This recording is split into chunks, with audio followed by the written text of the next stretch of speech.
Hello everyone, it's Breakmaster here, and today I have a Stingray set to review. This is the 6160 Sea Scorpion from 1998. This set comes with 292 pieces, was rated for ages 7 to 12, and cost you $35 back when it was in stores.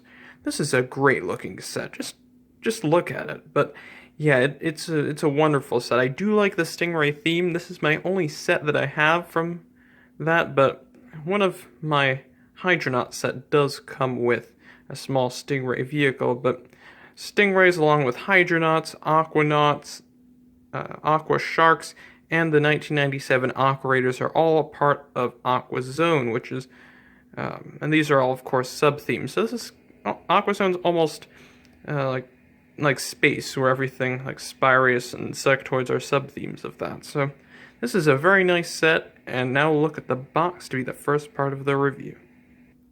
So this is the box right here. I do think it looks quite nice, and I really like the background art. I wonder what happened to those these pieces here, because of course those are real props, and I wouldn't mind having one or two of those. If anyone knows, please tell me. But yeah, I do like the box art of this, and of course, like many sets of this time that are larger, it does come with a flap that does lift up, and inside it says, "The Stingrays lurk in the dark, shadowy depths, waiting to steal life-saving hydrolator crystals. They target the unsuspecting hydronauts who need the crystals for survival. With building sets from the LEGO System Stingray collection, only you, the LEGO Maniac, can determine the outcome of this underwater adventure." So, very interesting. I like the description. It's almost like a teaser of what this whole theme is supposed to be. And of course, it shows you the set from a different angle, and it shows you some features, and I'll go ahead and try to lock out the light so you can see that claws really nice, and I'll show you that later. And of course it says it in French and Spanish as well, and over here you can see a little tray that had the more interesting pieces and minifigures, and here of course there is this really nice look that they have here with, looks like bubbles, but this is where some bags would have been, where you could see some of the pieces. And here's one of these Stingray minifigures holding a knife out to stab some innocent person. And over here there are some nice chrome crystals, which are included in the set, which I will show you later. So that's what that part of the box looks like. And if you turn it around, you can see at the back there are some alternate builds, and they look okay, but nothing compares that's back here to the actual Sea Scorpion. So yeah, now we'll look at the instructions. So here are the instructions that come with the set. They are quite large, and this is the second largest Stingray set, so that does make sense. It comes with a total of 24 pages, including the back, and since I got this sealed, they are in good condition. And of course it shows you the alternate builds here at the back, and yeah, that's what the instructions look like. No box that tells you what pieces you need for each step, but it does require you to pay attention. So yeah, I do like the instructions. It's same background art as before. So here are the minifigures that are included in this set. And funny enough, all of them have names, which is something I do like. So going from left to right, this is Raven Ray, this is Commander Manta Ray, and this is Navigator Stinger Ray. So I do like the names. They are kind of creative, and they do all play on the stingray animal. So I do think that they are quite nice, and of course they are good-looking minifigures as well. So I'll try to be able to balance it on here. So this is what Raven Ray looks like. He has some pretty nice detailing on his torso, although it is a little bit on the darker side. You might be able to see it, and he does have a chrome knife, which you can also attach onto the vehicle, but I want you to use this as an accessory as well. He has some red gloves, brown pants, and some gray flippers. So nice looking minifigure. And underneath here he has some black hair and red eyes. So I think these are supposed to be almost fish mutant people. Very interesting. Over here we have Commander Manta Ray, who is of course in charge of the whole fleet. Whoops. Charge of the whole fleet, and that's what he looks like. Same helmet as the last minifigure, except he has some different printing on his torso and different pants. And he also does have a different face, very sinister looking, if I may say so. And over here, of course, is Navigator Stingray. And he has some green eyebrows, very interesting, and some nice printing on his torso as well. So these are some really nice looking minifigures. I like how LEGO put a lot of detail into them. And I have to say, they do look nicer even than some modern minifigures do. So here is the Sea Scorpion itself. It's a very nice looking vehicle, and it has a lot of segments that can be taken apart and rearranged. So the first thing I'll show you here is the claw, and it is really nice. It uses a simple technique where if you just push this piece forward, it causes the claw to open. And you can see it's not just any ordinary claw. It is a claw that has chrome knives in it. So if you think you're just going to get squeezed a little bit, you're going to get stabbed by these knives, which I think is a really sinister and really evil idea, which I do like. So I'm going to go ahead and show you what it looks like. And they also add as a guard to make sure the minifigure doesn't go anywhere, so I could be pulling at him, he won't leave. And yeah, I think it looks nice, and they add some finishing touches with some transparent neon green with some chrome spears, making it giving it a really nice finish. And it has some nice printed pieces here as well. And of course, the arrow points to something, so you can make the Sea Scorpion have some claws. Over here, you can see there is a cockpit area that has a really nice print, and it is similar to the one that's on the Hydronauts ships, well, subs. But I do think that this suits the Stingrays quite well. And you can open it, and of course, I'm going to put Commander Manta Ray inside there, and he of course sits very well in his cockpit. The only thing that I do not really like about that is that there are no controls for him. They really could have done that. There are controls on everything else, but just not for the main pilot. But anyway, I guess that's okay. And over here you can see there is a little clip with a weapon missing, so I'm going to go ahead and take this from Raven Ray and just put it on the clip. So there we go. Looks quite nice. And over here you can see there's some lights here, and they look quite nice. Of course, they're gonna light up the dark chasms and underwater world that these stingrays are trying to navigate. And over here there's some boxes which can be opened up like this, and inside there's a crystal which looks really nice. I really like this chrome look. You can see it's shining and glimmering in the light. Looks absolutely wonderful. It's the same kind of crystal mold that's used on the Power Miner sets, but chrome makes it pop. And over here you can see at the back there are some propellers here to propel this thing not in space flight, but in underwater movement. And over here you can see that there is a little windscreen here, which is another cockpit for one of your other minifigures. So you just lift it open like this, and you can put Navigator Ray in there. Not Navigator. I'm starting to forget the name, but yeah, the Navigator sits in here. That's where he is, and there is a printed control panel. So yeah, a printed control panel or control sticks everywhere besides here.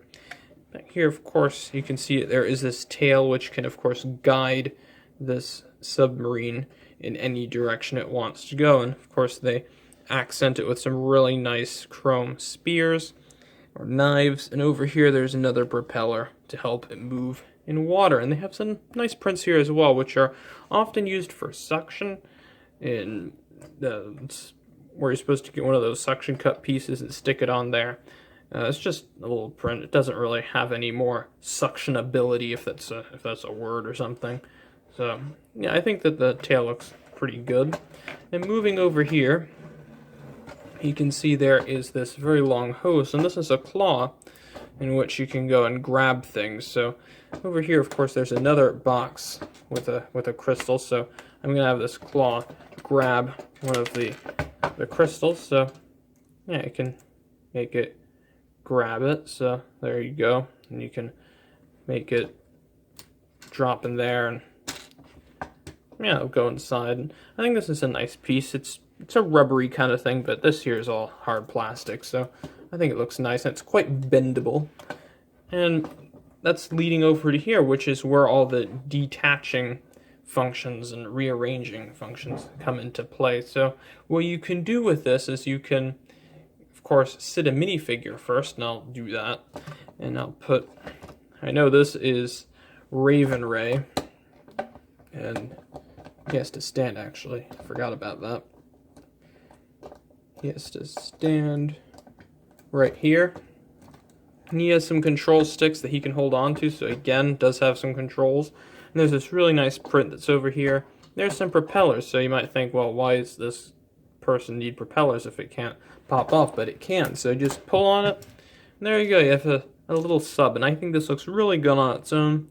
It has some very posable claws, which can be moved like this, and they are a little bit stiff because they haven't been used as much, but they function perfectly fine. And they can pick up stuff. It's the same claw system that's used on that one over there. And you can see they have these pieces here to make sure it can move smoothly on a hard surface. And yeah, here are the propellers at the back. That's what it looks like from the top. Again, very nice. And another thing that can be detached is actually the main cockpit area. So you just pull it off, and there you go. If you get hit and you need to escape, unfortunately the navigator doesn't have any way of escaping, but at least the main guy does. And also you can detach this back section as well. You just grab it, there you go. You can also attach it here so you do get a propeller, so this can move underwater. And this one doesn't look bad. However, I do think this one looks better. So these are your two little escape pod or secondary vehicles. I think this one's more of a secondary vehicle that attaches, but this one's more of an escape pod because it's not really meant to go on its own. You wouldn't have this lying behind if you're... why have this lying behind if you could use it? So yeah, I'll just reattach this back, and there you go. So, and now I'll attach this. So overall, I think this is a very nice looking thing, and I'll basically tell you my overall thoughts after I show you the mini catalogs that come in this set. So here is the mini catalog and also a pamphlet. I forgot about the pamphlet, but here you go. That's what it looks like, and feel free to pause at any times if you want to read something in more detail. So here we go, on a trip to 1998.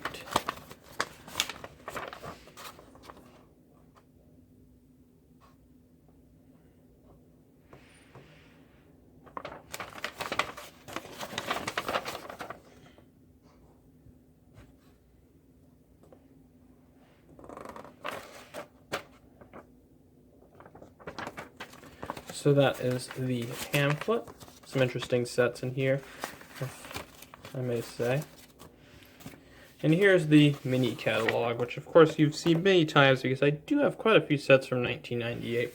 So, of course, there's Johnny Thunder, an Hydronaut, Insectoid, Native American Ninja, and one of those Adventures minifigures.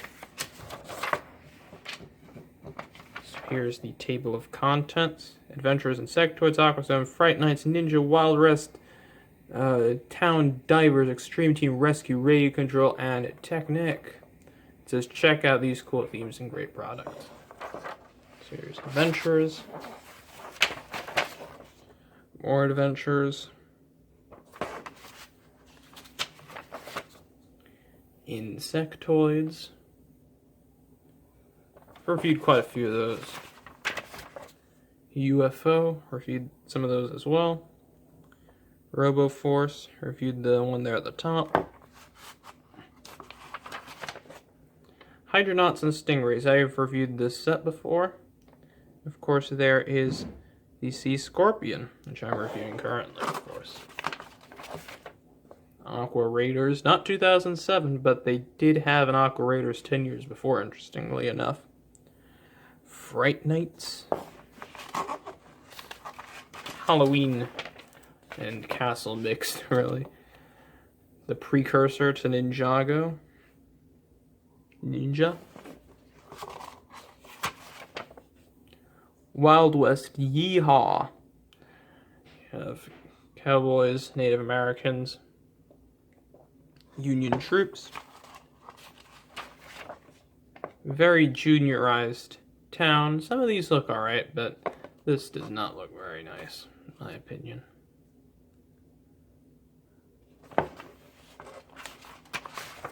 Extreme Team. Bunch of daredevils. Rescue, I guess when a tsunami, a hurricane, a storm, everything like that hits, you know, to call. Divers, that's strange. They have hydronauts, stingrays, aquarators, and divers all being sold at the same time. They would never do that today. Outback, interesting. And Time Twister's really weird, but it's bursting with creativity, I guess. And probably not something I would collect. Radio Control. Technic. More Technic competition. Regular Technic. Interesting motorcycle. If you want to get Lego Mania magazine, shipped to the United States or Canada. Oh, there's a RoboForce minifigure. Anyway, now for my overall thoughts on this set. So for my overall thoughts on this set, I do like it and I would recommend that you get it if you're an underwater Aquazone fan. So I would pay maybe around $55, anything less than $60 really for this set. And I do think that it's large. It doesn't come with as many small pieces, so you do get a lot of mass instead of individual parts. But I do think mass in many ways can be seen as better than just a bunch of little one-by-one stud pieces. So yeah, I would recommend you get this set. And I would recommend the Stingray theme as a whole. And Aquazone, of course, is part of Underwater, and Underwater includes Atlantis, Aquazone, all that good stuff. So I hope you enjoyed this video. Stick around for more Aquazone reviews. I have one more set left to review. And that's it for this video, and I'll see you all later. Bye.